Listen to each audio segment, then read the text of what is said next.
Karon lagi ni ha. Karon lagi ni siya gyud. Bago pa kayo gid ni siya. Kamo lagi dapat undang na gyud mo sa bisyo. So dire lang ni siya sa may estrada gyapon na. Baybas. Lagi na ba? Dapat ang bisyo gani basta paminaw ni mo nga makadaot gani na sa simuha gani. Bisan pag karong mga panahon na ato ang kapulisan dire sa syudad sa Digos City, dili gyapon na sila muundang bisan pa og ginani karon magpadayon gyapon na sila sa ilahang trabaho sa pagpanakop sa mga naghimo og mga nana. Ini siya baybas karon lang gyud ni siya gyud.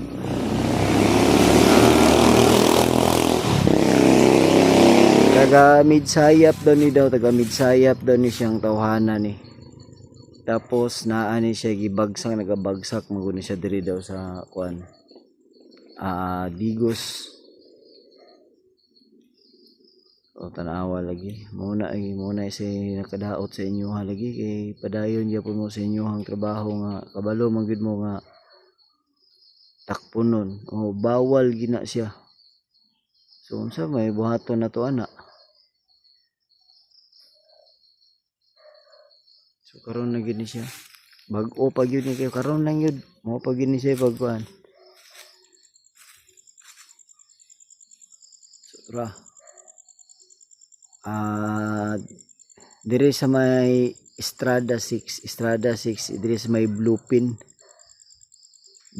ni siya sa may Bluepin.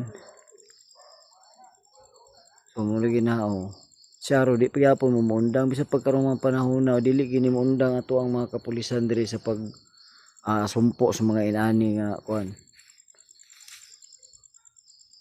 Tanawan ninyo ha. Sanay na hitabuan na ron. Dakpa na.